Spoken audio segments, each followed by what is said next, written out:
Ellas en acción. Salud, dinero y amor por el 98.5 de El Heraldo Radio. Tienen este acceso para platicarnos de esto. Ya nos acompaña Carmen Rosillo. Ella es cofundadora y directora de operaciones de Coltin. Muy buenas noches, Carmen. Qué gusto saludarte. Muchas gracias por dejarme compartir esto con ustedes. Muchas gracias a ti, Carmen. Y platícanos qué está pasando con el acceso a servicios de salud para las personas de la tercera edad. Cuando son privados son insuficientes, hay escasez de medicamentos, no hay infraestructura, pero cuando son privados hay la percepción, no sé si es falsa percepción o correcta o de las dos, que son caros los seguros para las personas de la tercera edad y este acceso a estos servicios.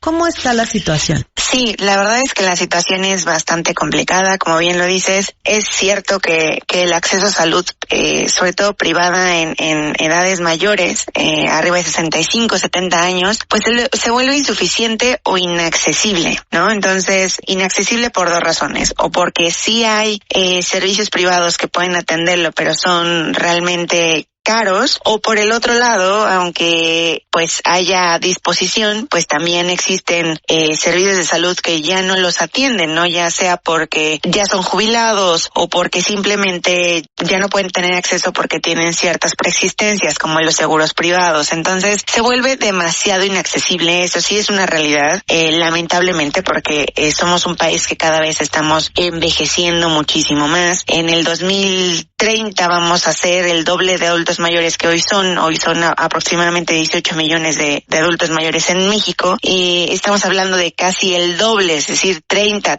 y tantos millones de personas que van a tener la necesidad de tener acceso a salud, ya sea privada o pública, y lamentablemente hoy estamos haciendo pocas cosas en México para que haya o exista esa infraestructura en el futuro. Entonces sí son inaccesibles, sí hay opciones, sin embargo sí es importante que si tú ya tienes 40, 50, ya estás en los 60 y tienes la posibilidad de haber hecho tu Afore, fondo de retiro, tener un seguro médico, etcétera, en la medida de lo posible el poder mantenerlo ayudará a que cuando lo necesites mucho más adelante, pues tengas la posibilidad de atender alguna enfermedad mayor, o si ya tienes hoy una enfermedad crónica degenerativa, pues las puedas seguir atendiendo. Pero sí es una realidad que es inaccesible ese tipo de servicios en esas edades tan importante, porque pues básicamente toda tu vida trabajaste o toda tu vida tuviste un seguro, pero llega esta edad y simplemente ya no lo tienes.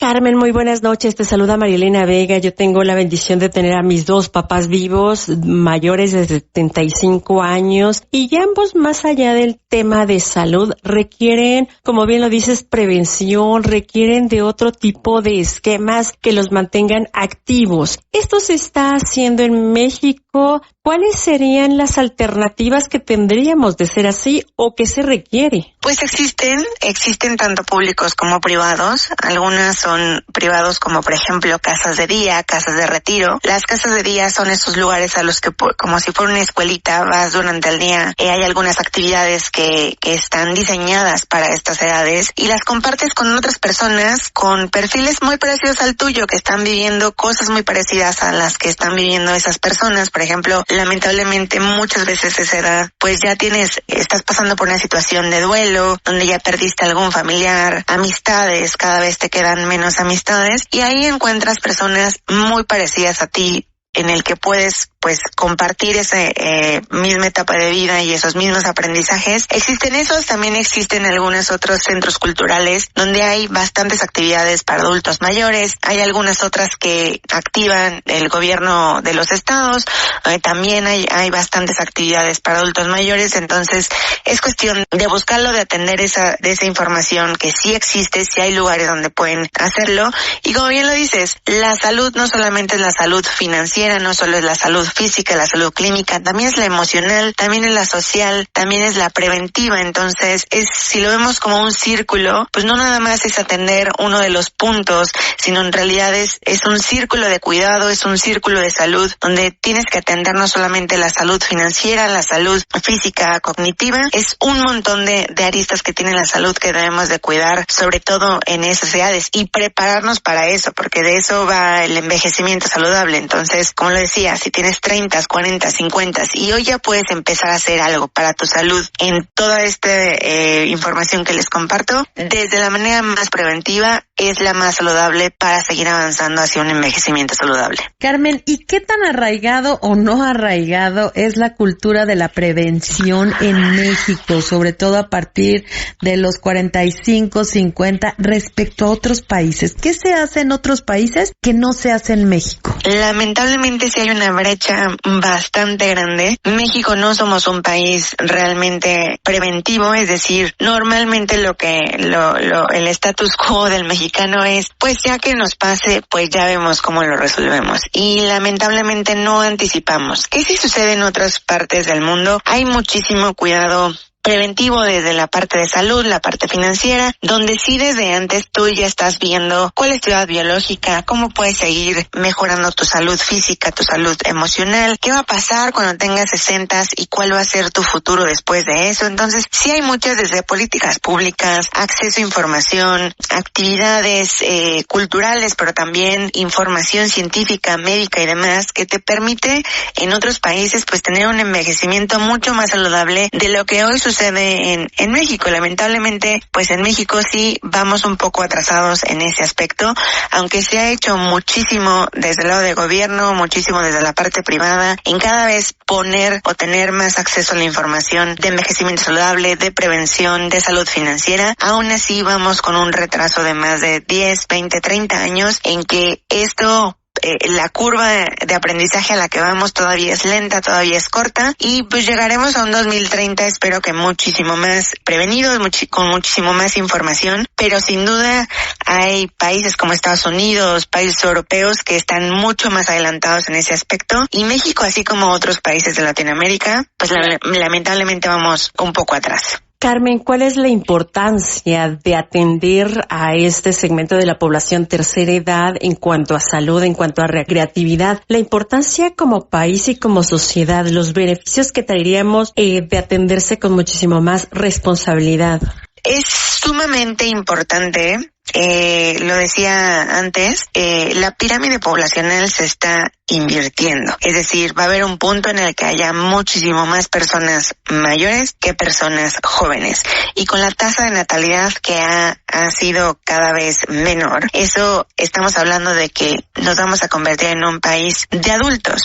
Un país de adultos que si no está hoy atendiéndose, si no está viendo hacia el futuro, si no estamos envejeciendo de manera saludable, eso simplemente solo va a hacer que en el futuro haya problemas de acceso no solo de salud, sino en todos aspectos. Estamos hablando no solamente de la salud física, sino también de problemas de desempleo a los 60 años, ¿no? Porque sí, cada vez la edad avanza y cada vez la ciencia y demás avanza y cada vez nos volvemos más longevos, probablemente, sobre todo las mujeres tenemos muchísimo más probabilidad de vivir un poco más de años que los hombres y entonces eso solo hace que si desde ahorita a los 40 tal vez no tenías un trabajo, eres ama de casa, que está perfecto, es un trabajo, pues aún así a los 70, a los 60 te vas a encontrar que si no tienes un ecosistema de cuidado preventivo, si no tienes familia que te ayude en eso, si no tienes un ahorro y demás, pues simplemente va a haber un problema grandísimo económico en unos años donde personas de 60, 70 quieran buscar empleo y simplemente tampoco somos una sociedad que está previniendo hacia eso y que no estamos listos para que una persona mayor pueda acceder a este tipo de empleabilidad, de salud, de atención financiera y demás. Entonces sí estamos aún a tiempo, pero sí es un hecho que vamos tarde en ese aspecto. Qué importante es voltear a ver a este segmento de la población. Como país puede ser muchísimo más retroactivo, menos costoso. Desde ahorita, como bien lo dices, Carmen, poner elementos y herramientas preventivas. Carmen Rosillo, cofundadora y directora de operaciones de Colting, te agradecemos muchísimo toda esta información y esperamos mantener comunicación abierta contigo. Gracias y buenas noches. Gracias a ustedes. Gracias. Seguimos aquí en Salud, Dinero y Amor con más información por el Heraldo Radio. Las finanzas en Salud, Dinero y Amor. Y amigos, siguiendo con el tema laboral versus mujeres, economía del país, hoy nos da muchísimo gusto saludar a Paola Vázquez. Ella es coordinadora de sociedad del IMCO, el Instituto Mexicano de la Competitividad. Paola, muy buenas noches, qué gusto saludarte. Qué gusto saludarlas. Muchas gracias, Paola. Oye, pues hicieron un estudio, un documento donde habla pues todavía las desventajas que tenemos las mujeres en esta economía formal versus no solamente los hombres, sino muchas condiciones laborales. ¿Cuál sería este primer punto que tú podrías destacar? Claro, bueno, en realidad es que justo es la historia de las trayectorias laborales de las mujeres, ¿no? Podemos empezar como viendo el panorama internacional y ver cómo estamos con respecto con otros países. Y vemos que en este primer nivel internacional, pues la participación económica de las mujeres se ubica por debajo del nivel mundial. En México, alrededor de 46% de las mujeres tiene un empleo, un poco menos de la mitad. Entonces, esto, pues comparado con otros países, sí está muy por debajo. No digamos países como Islandia, que alcanzan hasta el 70% de participación económica, pero también países en la región como Brasil, o Chile, o Perú incluso tienen participaciones de por arriba del 50%. Entonces, definitivamente hay una barrera de entrada, ¿no? Y esa se ve pues muy evidente a nivel internacional. ¿Y qué pasa cuando lo comparamos con los hombres en el país, ya hombres versus mujeres? Pues también hay una brecha importante. Los hombres participan en promedio 75% de ellos en el mercado laboral, mientras que las mujeres, como les decía, un 46%. Entonces vemos esta primera barrera de entrada. ¿Y cuál es la gran barrera de entrada para las mujeres en México, que sigue siendo persistente? Pues es las tareas del hogar y los cuidados. Vemos que la principal razón para que las mujeres no estén participando en el mercado laboral es porque no tienen con quién delegar los cuidados de sus personas adultas mayores, niños o personas enfermas. Entonces vemos que justamente esto no es nada más una barrera de entrada, como bien lo dices, es la forma en la que están participando las mujeres que sí lo hacen en el mercado laboral, porque es complicado compaginar los cuidados con la participación económica de las mujeres, ¿no? Entonces los cuidados, que es algo transversal, es una barrera de entrada, sí, pero también es una barrera de crecimiento y de permanencia en el mercado laboral, y ahí un poco ya empezamos a ver por qué las mujeres están en los trabajos pues que se concentran, porque existe la brecha salarial, porque existe luego como estas oportunidades de crecimiento que no se ven en las mujeres en las empresas. Y bueno, un poco yo me vería primero con esta gran imagen. Paola, muy buenas noches. Te saluda Romina Román, y es una realidad que no se puede negar que en los últimos años, por lo menos en los últimos 5 o 6 años, que se ha trabajado desde hace mucho más, pero han sido como más evidentes estos cambios, estas propuestas, incluso a nivel Congreso, de darle más oportunidades y más equidad entre el tema laboral, entre la mujer y el hombre. Sin embargo, como lo comentas tú, en la realidad dista mucho de lo que hay en leyes. ¿Qué está pasando? ¿Qué está faltando, además de voluntad? Sí, bueno, abres una conversación bien importante, que es justamente todo este avance legislativo, ¿no? No hay que negarlo. De hecho, a nivel internacional, pues México es muy reconocido por el avance legislativo que se tiene. En las normas, pues está establecido, ¿no? Está establecido la igualdad sustantiva, está establecido la igualdad salarial. Vemos que pues incluso es un rango constitucional, está en la Ley Federal del Trabajo, y se han hecho estas acciones afirmativas. Sin embargo, sí vemos un trecho importante en el tema de implementación. Por ejemplo, está el tema de igualdad salarial. Está establecido, es un principio constitucional, pero aún así en México las mujeres enfrentan una brecha de ingresos de alrededor de 14%. Es decir, que por cada 100 pesos que gana un hombre, una mujer recibe 86. ¿Y qué está pasando? Pues aunque sea un rango constitucional, faltan mecanismos de implementación, porque no se está incentivando a las empresas a que transparenten sus salarios, ¿no? A que vean cuáles son estas diferencias por nivel de puesto, a que puedan sancionar a las empresas que estén teniendo desigualdades salariales. Entonces, aún vemos un infinito de posibilidades, pero es cierto que han habido acciones afirmativas. De hecho, el WEF ha proyectado los avances de todos los países, en un estudio que hace año con año, y vemos que México está muy por delante en la representación de mujeres en la política. Y vemos que incluso tenemos un Congreso paritario, ¿no? Vemos que también tenemos un Senado en las mismas condiciones. También la representación de mujeres en gobiernos, en puestos locales, ha avanzado mucho. Entonces, México es como puntero en la región, en el mundo, incluso me atrevería a decir, en la participación política, pero justamente en la participación económica, en el mercado laboral, en las empresas, aún no estamos dando ese salto de la paridad. Estamos muy, muy lejos de alcanzarlo. Paola, ¿y qué se requeriría? ¿Leyes, reformas? Yo hace unos años me enfrenté a situaciones muy complejas al solicitar un crédito, no porque era mujer, porque no estaba casada, porque no había un respaldo de un hombre, porque no era mamá. O sea, parecería que tenía todas las agraviantes, aunque mis ingresos permitían ese crédito solicitado. Y bueno, pues así muchas condiciones, incluso laborales. En materia de regulación, ¿esto se tiene que ver cultural? ¿Tiene que ver con qué? Claro, a ver, mucho tiene que ver con la forma en la que está estructurada el sistema financiero laboral, ¿no? Creo que también eso es un dato bien interesante. Es muy reciente que las mujeres estemos incorporándonos en el mercado laboral y esto sucedió en el último siglo apenas. Entonces, las mujeres pasaron como en el 1900 de ser el 6%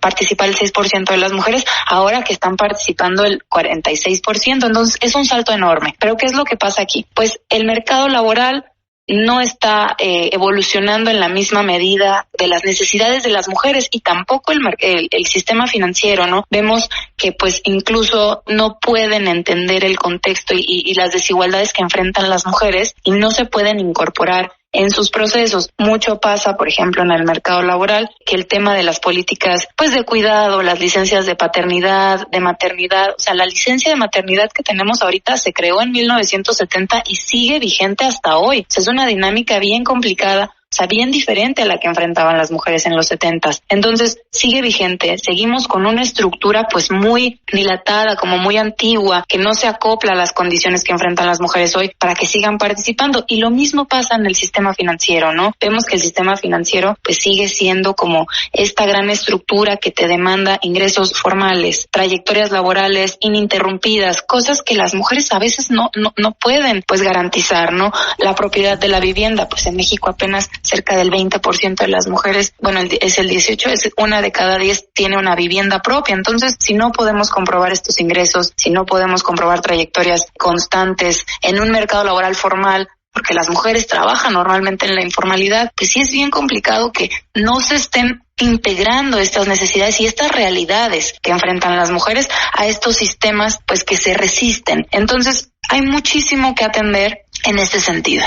Paola, ¿hay algún estimado para ver cuánto tiempo tiene que pasar y cuánto tenemos que esperar para que haya una mayor equidad? Porque al final de cuentas las leyes existen, sin embargo en la práctica la situación es muy distinta. Fíjate, el dato está bien interesante, ¿eh? El WEF, que es el Foro Económico Mundial, estima que faltan 123 años para alcanzar la paridad de género en el mundo. Y bueno, no podemos esperar cerca de 5 generaciones para que esto suceda. O sea, yo no lo voy a ver. Ustedes no lo van a ver y a este ritmo pues sí necesitamos empezar a repensar e integrar estas realidades de las mujeres al mercado laboral. Un ejemplo, tenemos que ajustar las políticas públicas de cuidado a las condiciones actuales del mercado laboral y de las dinámicas familiares. Tenemos permisos de paternidad de 5 días, no son obligatorios, no son pagados y pues evidentemente en la licencia de las mujeres que son cerca de 3 meses, pues no son equiparables. 3 meses versus 5 días, pues también generan desde ahí las desigualdades, ¿no? En el cuidado.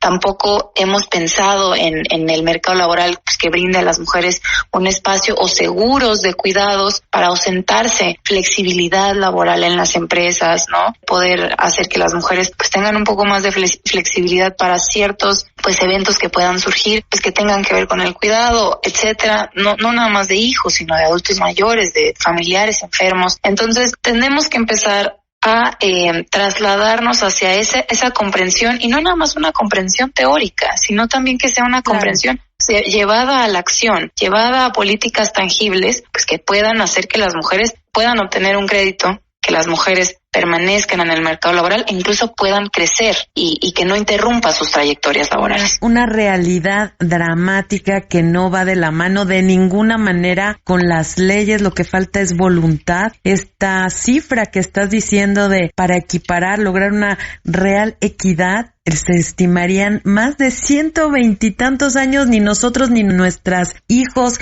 ni nuestras nietas lo podrían lograr. Ojalá que se avance y se avance rápido para cortar esta brecha laboral y social que hay entre hombres y mujeres. Muchísimas gracias a Paola Vázquez. Ella es coordinadora de sociedad del IMCO, el Instituto Mexicano para la Competitividad. Gracias nuevamente, Paola. No, gracias a ustedes. Un gusto siempre platicar con ustedes. El gusto es nuestro y quédense con nosotras aquí en el Heraldo Radio, que vamos con nuestro comentario final.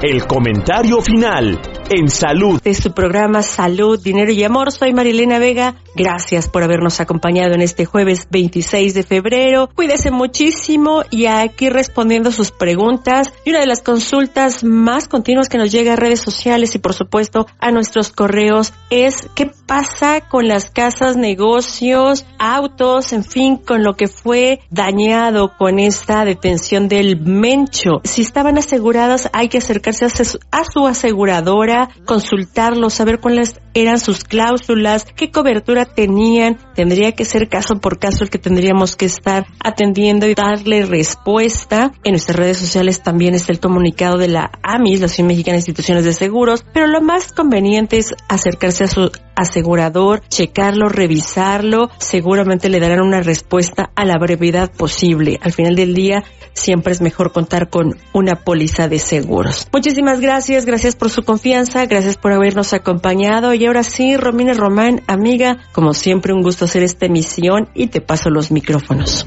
Gracias, María Elena. El gusto es mío y es cierto, para quien todavía no cuenta con un seguro contra daños, ya sea para su casa o su negocio, es importante considerarlo. Hay trajes a la medida y los precios, créeme, pueden ser mucho más económicos de lo que pensamos. Bien dice el dicho, es mejor tenerlo y no necesitarlo a necesitarlo y no tenerlo.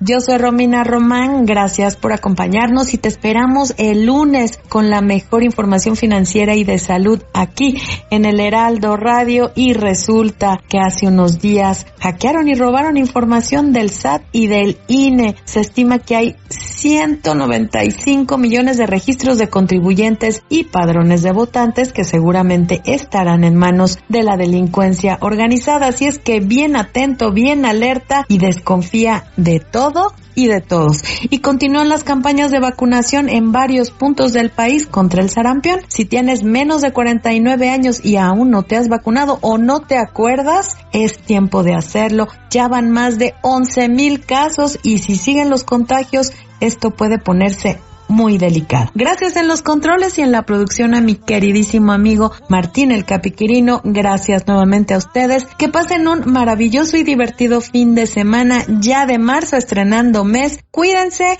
y por lo pronto a María Elena Vega y a una amiga y servidora Romina Román no nos resta más que desearles salud, dinero y amor. Salud, Dinero y Amor con María Elena Vega y Romina Román.